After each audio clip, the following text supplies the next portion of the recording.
কেউ যদি সূরা ইখলাস পাঠ করে তাহলে সূরা ইখলাস তা'দিলু সুলুসাল কোরআন, পবিত্র কোরআনের 3 ভাগের 1 ভাগ হচ্ছে সূরা ইখলাস, তথা সূরা ইখলাস 3 বার পাঠ করলে পরিপূর্ণ কোরআন একবার পাঠ করার সমান নেকি পাওয়া যাবে। বলেন আল্লাহু আকবার।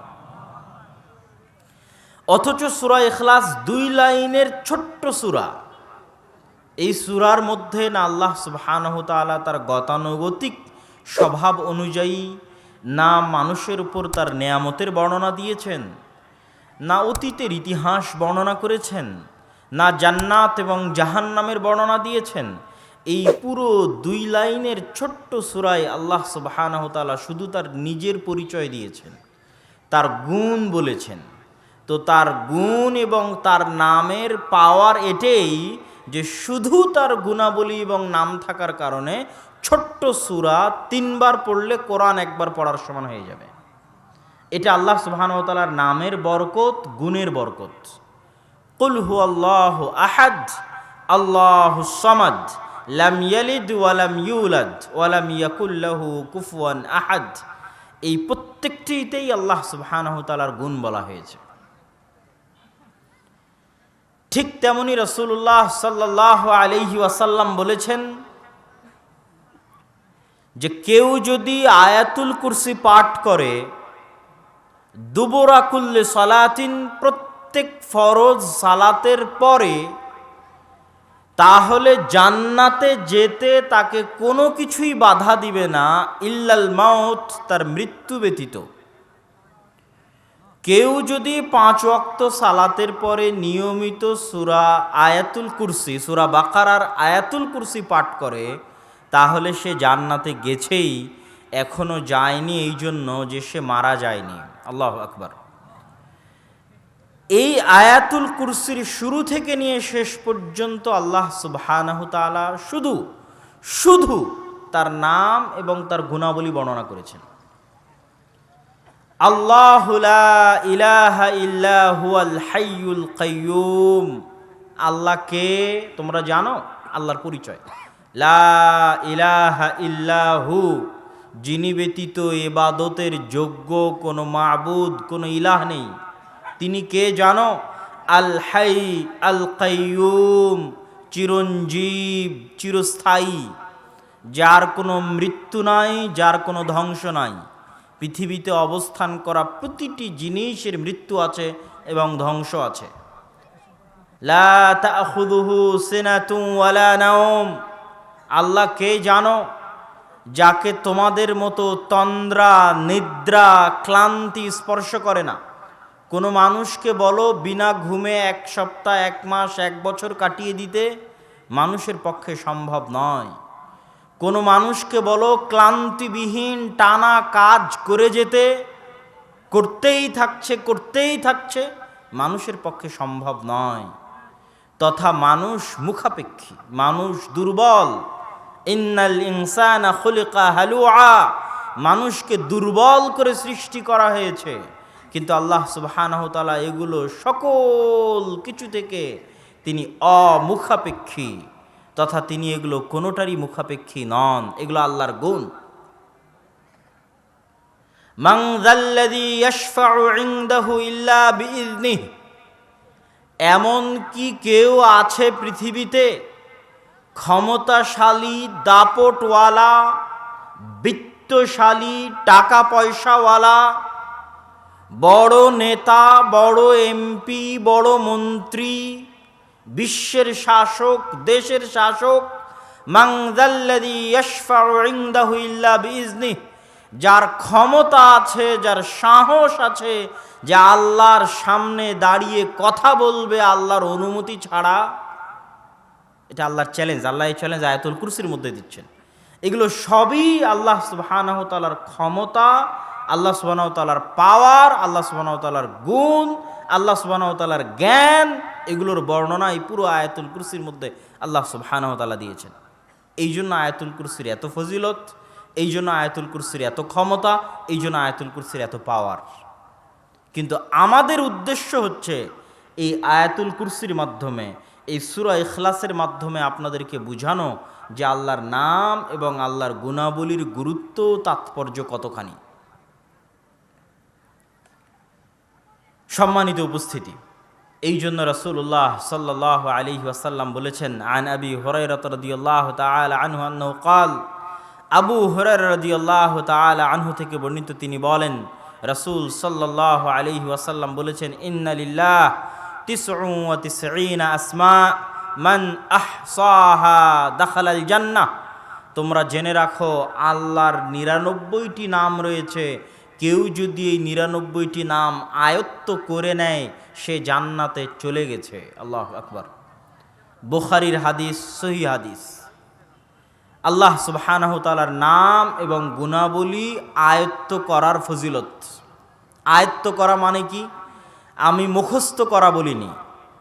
অনুবাদের মধ্যে যদি আপনারা খেয়াল করে থাকেন তাহলে আমি বলিনি যে কেউ 99টি নাম মুখস্থ করে নিল, কেননা আরবিতেও হিফজ শব্দটা ব্যবহার করা নাই। আরবিতেও বলা আছে আহসাহা, ঘিরে নিল চারিদিক থেকে, কোনো একটা জিনিস থেকে চারিদিক থেকে ঘিরে নিল।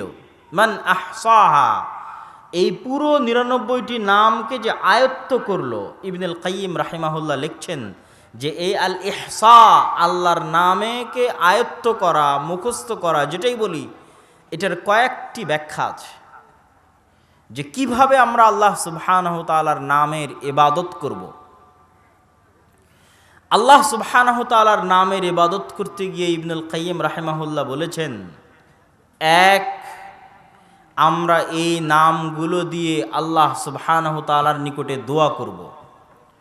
ওয়ালিল্লাহিল আসমাউল হুসনা ফাদউহু বিহা, আল্লাহ সুবহানাহু তাআলার সুন্দর গুণাবলী সম্পন্ন নাম রয়েছে, তোমরা এই নাম দিয়ে আল্লাহ সুবহানাহু তাআলাকে ডাকো। এটা হলো একটা ইবাদত, যে আল্লাহ সুবহানাহু তাআলাকে ডাকতে হবে এই নামগুলো ব্যবহারের মাধ্যমে। দ্বিতীয় ইবাদত, যেটা থেকে আমরা গাফেল, কেউ আপনাকে এই ছোট্ট সূক্ষ্ম জিনিসটা ধরিয়ে দিবে না, সেটা হচ্ছে আল্লাহর গুণে গুণান্বিত হওয়া যায়, আল্লাহর রঙে রঙিন হওয়া যায়। আল্লাহর যে সমস্ত গুণ মানুষের জন্য অর্জন করা অসম্ভব সেগুলোর কথা বলছি না। যেমন মানুষের জন্য অসম্ভব আল হাই আল কাইয়ুম হওয়া, যে মানুষ চিরঞ্জীব চিরস্থায়ী পৃথিবীতে থাকবে, এটা অসম্ভব। কিন্তু আল্লাহর বহু গুণ আছে যা অর্জন করার মানুষ চেষ্টা করতে পারে। আল্লাহর গুণ হচ্ছে গফুরুর রহিম, আল্লাহ ক্ষমাশীল দয়ালু। আপনি কি দয়ালু এবং ক্ষমাশীল হতে পারবেন না পারবেন না? কথা বলতে হবে, পারবেন না পারবেন না? পারবেন। আল্লাহ সুবহানাহু তাআলার একটা গুণ হচ্ছে আলিম, জ্ঞানী। আপনি কি জ্ঞানী হতে পারবেন না পারবেন না? পারবেন। তো আল্লাহ সুবহানাহু তাআলার যে গুণগুলো নিজেদের মধ্যে আনা সম্ভব, সেই গুণগুলো অর্জনের চেষ্টা করাও ইবাদত, আল্লাহর রঙে রঙিন হওয়া।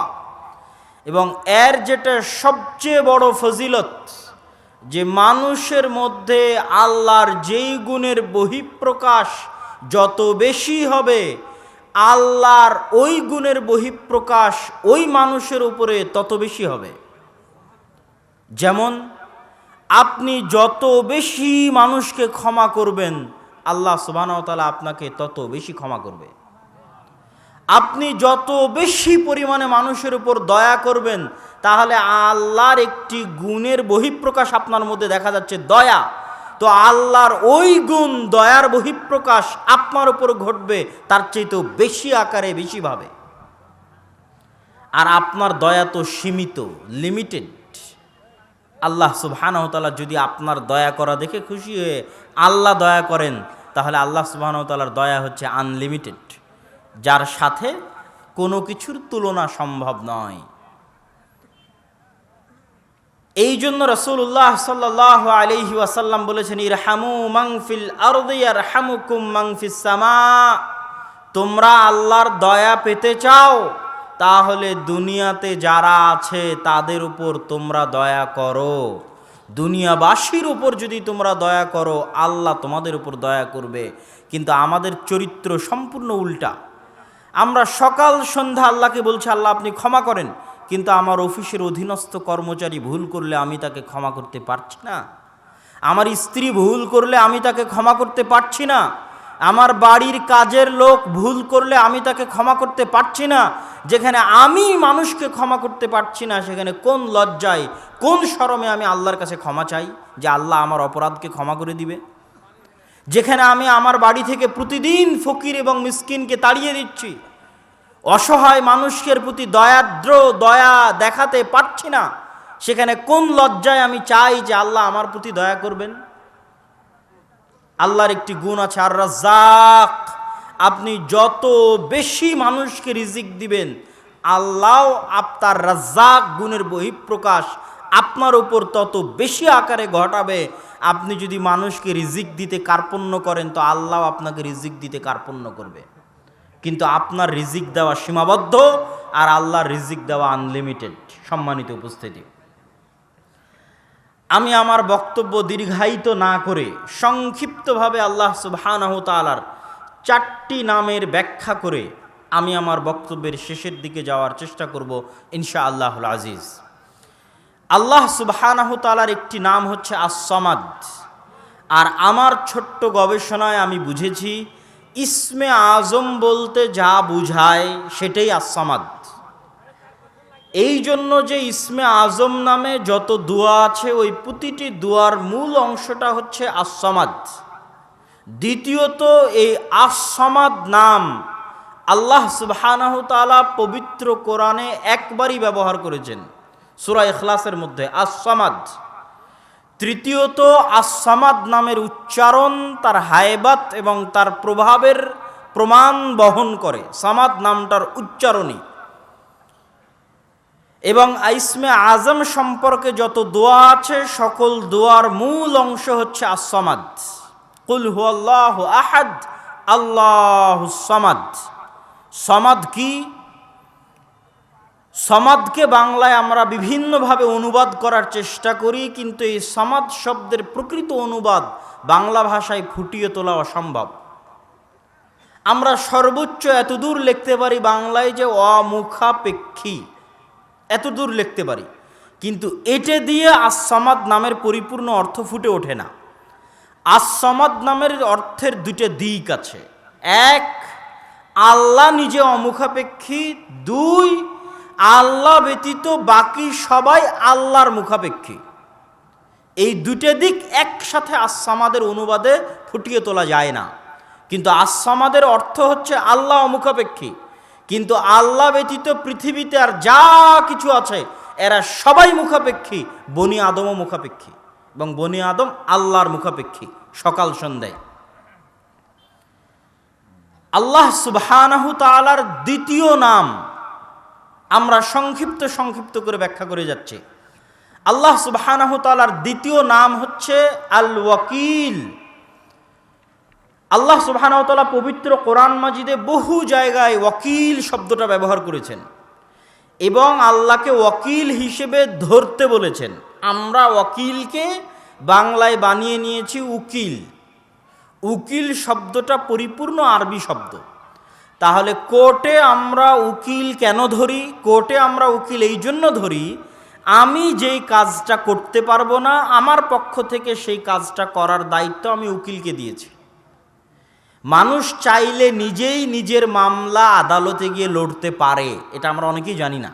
আপনার নামে কেস হয়েছে, আপনি নিজেই আপনার উকিল হয়ে, মানে আপনার দায়িত্ব নিয়ে আপনি জজের সামনে দাঁড়িয়ে আপনার মামলা লড়তে পারবেন, কোনো বাধা নাই আইনি। কিন্তু আমরা যেহেতু আইন বুঝি না, এই জন্য আমরা একজন উকিলকে দায়িত্ব দিই, ভাই আপনি আমার পক্ষ হয়ে মামলাটা লড়বেন। তো আল্লাহ সুবহানাহু ওয়া তাআলা কোরআন মাজিদে আমাদের কি বলছে? রব্বুল মাশরিকি ওয়াল মাগরিব লা ইলাহা ইল্লাহু ফাত্তাখিযহু ওয়াকিলা। আল্লাহ হচ্ছেন পূর্বের রব, পশ্চিমের রব। পূর্ব এবং পশ্চিমের রব আল্লাহ। লা ইলাহা ইল্লাহু, আল্লাহ ব্যতীত ইবাদতের যোগ্য প্রকৃত সত্য কোনো মাবুদ নাই।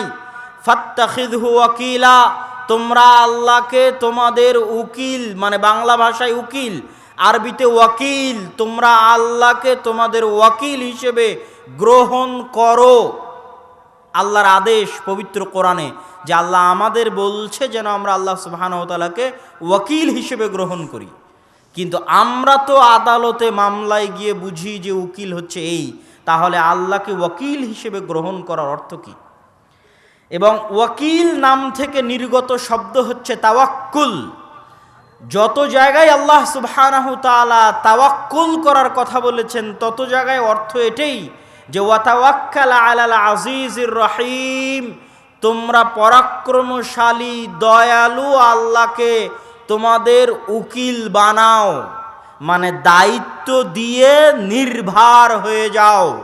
ওয়াতাওয়াক্কাল ভরসা করো, মানে দায়িত্ব দিয়ে নির্ভর হয়ে যাও, তোমার দায়িত্ব দাও, দিয়ে নির্ভর হও। তো এই আদেশের রহস্য কি? কেন আল্লাহ সুবহানাহু ওয়া তাআলা আমাদের বলছেন যে আমরা আল্লাহকে দায়িত্ব দিব? এটার ব্যাখ্যা আপনাদেরকে সংক্ষিপ্তভাবে আমি করার চেষ্টা করি। আল্লাহ সুবহানাহু ওয়া তাআলা আর এক আয়াতে বলছেন, ওয়াতাওয়াক্কাল আলাল হাই আল্লাযী লা ইয়ামুত, তোমরা দায়িত্ব দাও ওই সত্তাকে যিনি চিরঞ্জীব, কোনোদিন মারা যাবেন না। এটা আল্লাহ কারণ বলছেন যে কেন আপনি আল্লাহকে দায়িত্ব দিবেন। এখন যদি আপনি মারা যান আর আপনার ছোট দুইটা বাচ্চা থাকে, তো ছোট একটা বা দুইটা বাচ্চার দায়িত্ব আপনি আপনার বোনকে বলছেন, বোন এবার আমার ছেলে মেয়ে দুটো এতিম হয়ে যাচ্ছে, দেখে রাখিস। আপনার ভাইকে বলছেন, আমার ছেলে মেয়ে দুটো এতিম হয়ে যাচ্ছে, দেখে রাখিস। আপনাকে হয়তো পুলিশে গ্রেফতার করে নিয়ে জেলে চলে যাচ্ছে, আপনি আপনার ভাইকে বোনকে বলছেন, আমি জেলে চলে গেলাম, আমার এই জিনিসগুলো দেখে রাখিস। আচ্ছা, আপনার কাছে কি কোনো গ্যারেন্টি আছে যে আপনার জেলে চলে যাওয়ার পর আর আপনার মৃত্যুর 1 সেকেন্ডের মাথায় তারা মারা যাবে না? কথা বলতে হবে, কোনো গ্যারেন্টি আছে? কোনো গ্যারেন্টি নাই। তাহলে তাকে আপনি কোন ভরসায় দায়িত্ব দিচ্ছেন? এই জন্য আল্লাহ বলছে ওয়াতাওয়াক্কাল আলাল হাই আল্লাযী লা ইয়ামুত, ওই সত্তাকে দায়িত্ব দাও যে কোনোদিন মারা যাবে না। তোমার ভাই, তোমার বোন, তোমার আত্মীয় স্বজন এখনই মারা যেতে পারে। তুমি দুনিয়া থেকে বিদায় নেওয়ার পরে কেন, আগেও মারা যেতে পারে। অতএব তুমি তাদেরকে কোন ভরসায় তোমার ইয়েতিম ছেলে মেয়ের দায়িত্ব দিচ্ছ? কোন ভরসায় তোমার পরিবারের দায়িত্ব দিচ্ছ? দায়িত্ব দাও তার প্রতি যিনি কোনো দিন মারা যাবেন না। তোমার বংশ গোষ্ঠী যদি দুনিয়া থেকে নির্মূল হয়ে যায়, তবু আল্লাহ সুবহানাহু ওয়া তাআলা চিরঞ্জীব হিসেবে থাকবে এবং তোমার দেওয়া দায়িত্ব পালন করবে। তোমরা দেখোনি পবিত্র কোরআনে আল্লাহ সুবহানাহু ওয়া তাআলা 2 জন ইয়েতিমের সন্তান সম্পদ ফিরিয়ে দিয়েছে, 2 ভাইয়ের সম্পদ ফিরিয়ে দিয়েছে নবী পাঠিয়ে, আর খিজির আলাইহিস সালাতু ওয়াস সালামকে পাঠিয়ে। ওদের কেউ ছিল না বংশবুনিয়াদ, কিন্তু বাপ মা দায়িত্ব দিয়ে গেছিল আল্লাহকে। তাদের পিতামাতা সৎ ছিল, তারা মরার সময় সম্পদ সন্তানের কাছে বুঝিয়ে দেওয়ার দায়িত্ব দিয়েছিল আল্লাহকে, যে আল্লাহ আমরা তো মারা যাচ্ছি, আমার 2 এতিম ছেলে মেয়ে রেখে যাচ্ছি, এই সম্পদগুলো যেন তারা বুঝে পায়, এই দায়িত্ব তোমাকে দিয়ে গেলাম। আল্লাহ সুবহানাহু ওয়া তাআলা পবিত্র কোরআন মাজিদে আরও কিছু কারণ উল্লেখ করেছেন যে কেন আমরা আল্লাহ সুবহানাহু ওয়া তাআলাকে দায়িত্ব দিব। আল্লাহ সুবহানাহু ওয়া তাআলা বলছেন, ওয়ালিল্লাহি মা ফিস সামাওয়াতি ওয়াল আরজ ওয়া কাফা বিল্লাহি ওয়াকিলা। আল্লাহ সুবহানাহু তাআলার রাজত্বে, ক্ষমতায় আসমান এবং জমিন এবং তার মাঝে যা কিছু আছে সকল কিছু রয়েছে। আর আল্লাহকে যদি তোমরা দায়িত্ব দাও তো আল্লাহ দায়িত্বশীল হিসেবে তোমাদের জন্য যথেষ্ট। এখানে দ্বিতীয় কারণ বলা আছে আপনি কেন আল্লাহকে দায়িত্ব দিবেন। আজকে এই বাক্যের অর্থটা আমি খুব ভালোভাবে এই জন্য অনুভব করতে পারি, প্রত্যেক যারা বিদেশে গেছে তারা বুঝতে পারবে। আপনি আজ পলাশিতে আছেন, বাগমারায় আছেন, মোহনপুরে আছেন, তো মোহনপুরের এমপির সাথে ভালো খাতির। আচ্ছা, সৌদি আরবে বিপদে পড়লে আপনার মোহনপুরের এমপি বাঁচাতে পারবে আপনাকে? পারবে? আপনি আমেরিকা, ইংল্যান্ডে গিয়ে যদি বিপদে পড়েন, আমার প্রধানমন্ত্রী 1000 বার কল দিলে তাদের ধরার সময় নাই, কোনো গুরুত্ব নাই, ভ্যালু নাই। তো আমি ইংল্যান্ডে বিপদে পড়লে আমার প্রধানমন্ত্রী আমাকে বাঁচাতে পারবে না। আমার প্রধানমন্ত্রী ইংল্যান্ড, আমেরিকা, সৌদির কথা বাদ দিলাম, আমি যদি জঙ্গলে গিয়ে বিপদে পড়ি, তো জঙ্গলে গিয়ে কি আমাকে কেউ সহযোগিতা করতে পারবে? আমার এমপি, মন্ত্রী, চেয়ারম্যান, আমেরিকার প্রেসিডেন্ট, প্রধানমন্ত্রী পারবে না। এখানে দ্বিতীয় কারণ আল্লাহ বলেছে ওয়ালিল্লাহি মা ফিস সামাওয়াতি ওয়া মা ফিল আরজ, আসমান আর জমিনের মধ্যে তুমি যেখানেই থাকো না কেন ওখানে রাজত্ব কার? আল্লাহর। তাহলে তুমি একে একে মানুষকে কেন দায়িত্ব দিয়ে বেড়াচ্ছ? ওয়া কাফা বিল্লাহি ওয়াকিলা, পৃথিবীর প্রতিটি ইঞ্চি মাটিতে আল্লাহর রাজত্ব আছে, আল্লাহর ক্ষমতা আছে। অতএব তুমি পৃথিবীর যেখানেই থাকো না কেন তোমার দায়িত্ব আল্লাহকে দাও, আল্লাহ তোমার দায়িত্বশীল হিসেবে যথেষ্ট। আল্লাহু আকবার। আল্লাহ সুবহানাহু তাআলা তাকে দায়িত্বশীল করার জন্য তৃতীয় আর একটা কারণ বলছেন, ওয়া তাওয়াক্কাল আলাল্লাহ ইন্নাহু হুয়াস সামিউল আলিম। এই মাটির ঘরে যখন ঢুকলাম তখন মোবাইলের নেটওয়ার্ক কাজ করেনি। যে কোনো মুহূর্তে দেশের ইন্টারনেট যখন শাটডাউন হয় তখন ইন্টারনেট কাজ করে না। গাজার মানুষ যখন গাজায় সীমাবদ্ধ, পানির লাইন বন্ধ করে দিয়েছে, বিদ্যুতের লাইন বন্ধ করে দিয়েছে, ইন্টারনেট বন্ধ, নেটওয়ার্ক বন্ধ করে দিয়েছে, তাহলে পৃথিবীর কোথাও সংবাদ পৌঁছানোর রাস্তা তাদের কাছে নাই। এই জন্য আল্লাহ বলছে ওয়া তাওয়াক্কাল আলাল্লাহ ইন্নাহু হুয়াস সামিউল আলিম। পৃথিবীর সকল নেটওয়ার্ক যখন বিচ্ছিন্ন হয়ে যাবে, পৃথিবীর সকল ইন্টারনেট যখন শাটডাউন হয়ে যাবে, পৃথিবীর সকল মানুষ থেকে যখন তুমি বিচ্ছিন্ন হয়ে যাবে, ওয়া তাওয়াক্কাল আলাল্লাহ, তখনও আল্লাহ তোমাকে শুনতে পাচ্ছে এবং দেখতে পাচ্ছে। আল্লাহু আকবার। তখনও তুমি ওই মরুভূমিতে বসে, ওই গাজা শহরে বসে, ওই জঙ্গলে বসে, ওই দ্বীপে বসে আল্লাহকে ডাকতে পারো, আল্লাহকে তোমার দায়িত্ব দিতে পারো। ওয়া তাওয়াক্কাল আলাল্লাহ, অতএব দায়িত্বশীল হিসেবে আল্লাহ যথেষ্ট, আল্লাহকে দায়িত্ব দাও। সম্মানিত উপস্থিতি, আল্লাহ সুবহানাহু তাআলাকে দায়িত্ব দেওয়ার ক্ষেত্রে এরকম বহু আয়াত আল্লাহ সুবহানাহু তাআলা পবিত্র কোরআন মাজিদে বলেছে, যার একটা কথা আপনারা সবসময় বলে থাকেন, হাসবুনাল্লাহ ওয়া নি'মাল ওয়াকিল। আমাদের জন্য আল্লাহ সুবহানাহু তাআলাই যথেষ্ট, নি'মাল ওয়াকিল, তিনি সর্বোত্তম দায়িত্বশীল। নি'মাল মাওলা ওয়া নি'মান নাসির, সর্বোত্তম অভিভাবক এবং সর্বোত্তম সাহায্যকারী। এই জন্য আজকে এই নাম থেকে শিখে গিয়ে বাড়ি থেকে বের হবেন, ছেলে মেয়েকে রেখে যাবেন, ছেলে মেয়েকে স্কুলে পাঠাবেন, সফরে বিদায় দিবেন, প্রত্যেক জায়গায় কাকে দায়িত্ব দিবেন সবার আগে বলেন তো? একটু জোরে বলেন, কাকে দায়িত্ব দিবেন? আল্লাহ। আস্তাউদিউকুমুল্লাহ, আপনার দায়িত্ব আমি আল্লাহকে দিয়ে দিলাম। আপনি ছেলে মেয়েকে স্কুলে দিয়ে এসেছেন, বাসায় রেখে গেছেন, যত আত্মীয় স্বজন আছে তারাও আপনার সাথে মুনাফিকি করতে পারে, তারাও আপনাকে ধোঁকা দিতে পারে।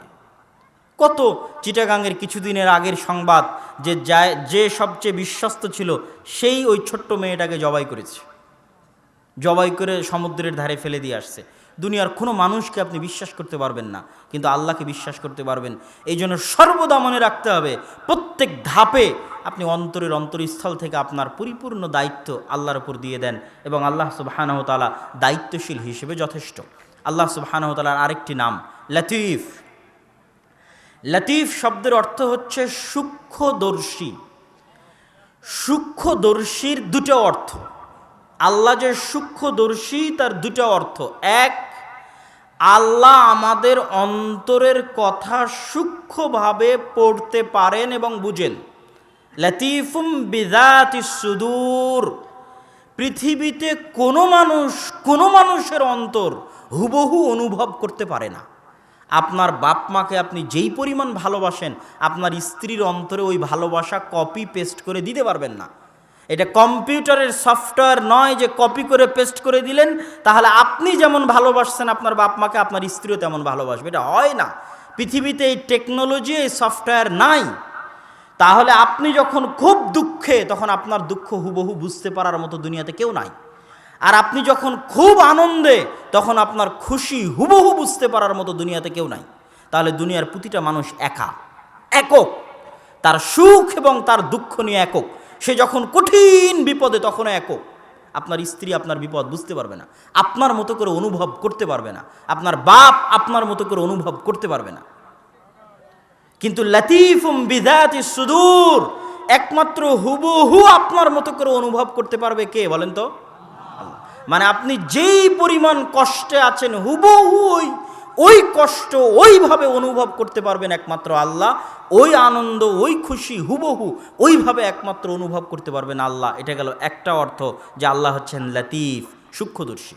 দ্বিতীয় আর একটা অর্থ, আল্লাহ সুবহানাহু তাআলা যদি কোনো কাজ পৃথিবীতে করতে চান তাহলে তিনি সূক্ষ্মভাবে করেন।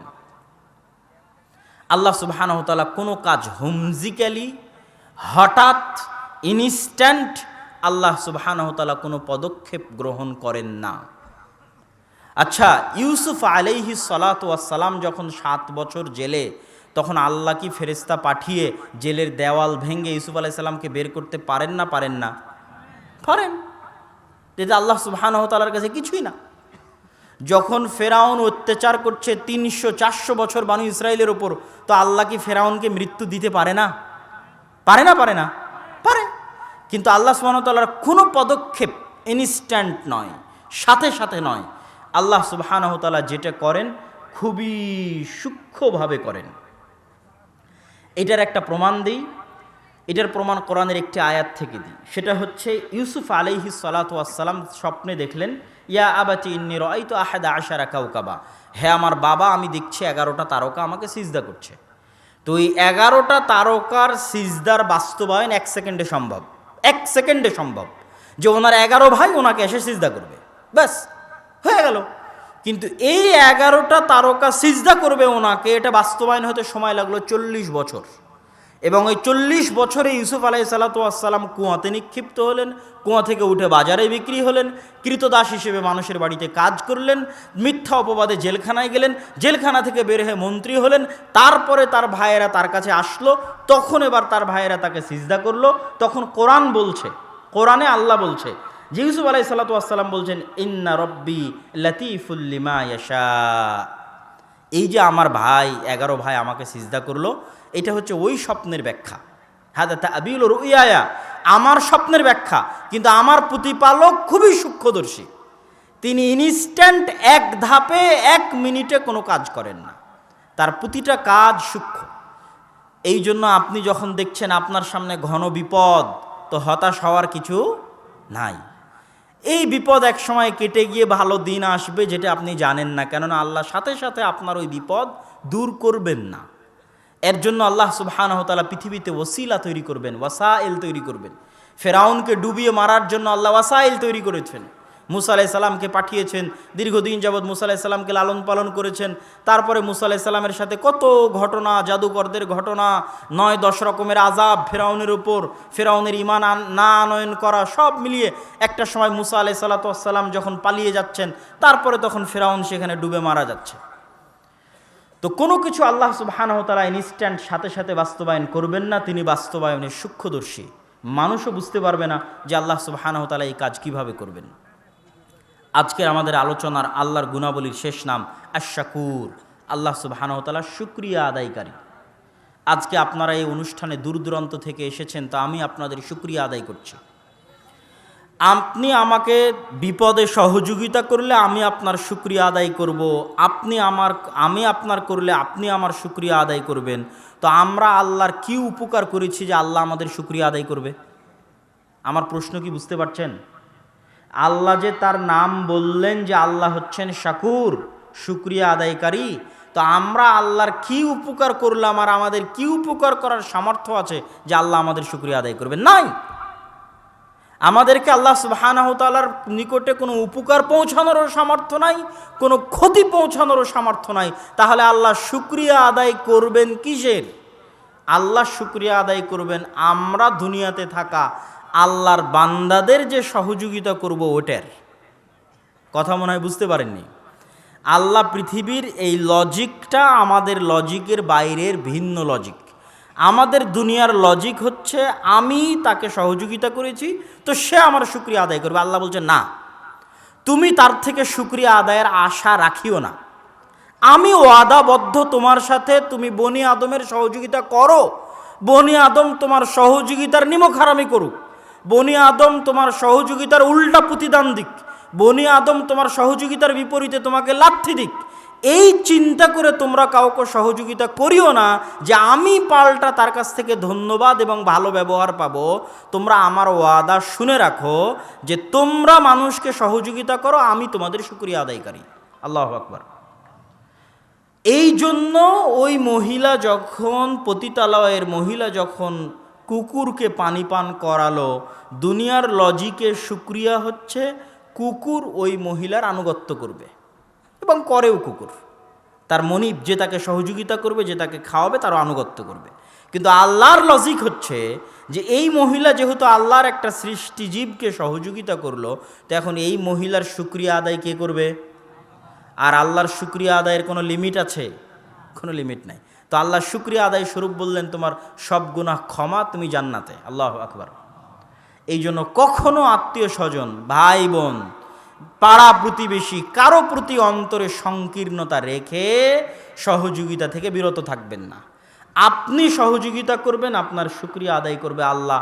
আর মানুষের শুকরিয়া সীমাবদ্ধ। মানুষের শুকরিয়া নিয়ে কি করবেন?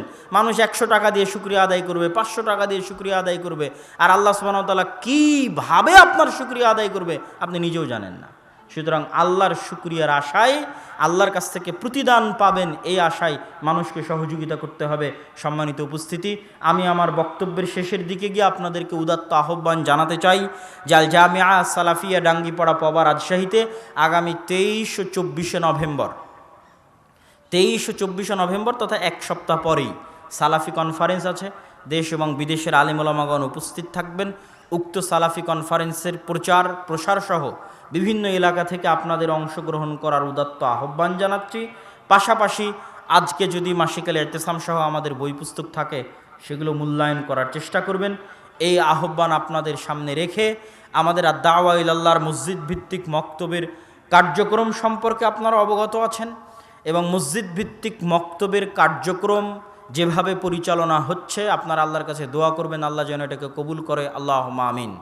আমরা প্রায় 4টি জেলা সফর করে 126টি মসজিদে গিয়ে প্রায় 250-র কাছাকাছি মক্তব আমরা উদ্বোধন করেছি, এবং এই সফর আমাদের রাজশাহীর সালাফি কনফারেন্সের পরে পুনরায় শুরু হবে ইনশাআল্লাহ। আপনারা যারা যেখান থেকে এসেছেন নিজ নিজ এলাকায় ফিরে গিয়ে মসজিদ ভিত্তিক দিন শিক্ষা কার্যক্রমকে চাঙ্গা করুন, মজবুত করুন।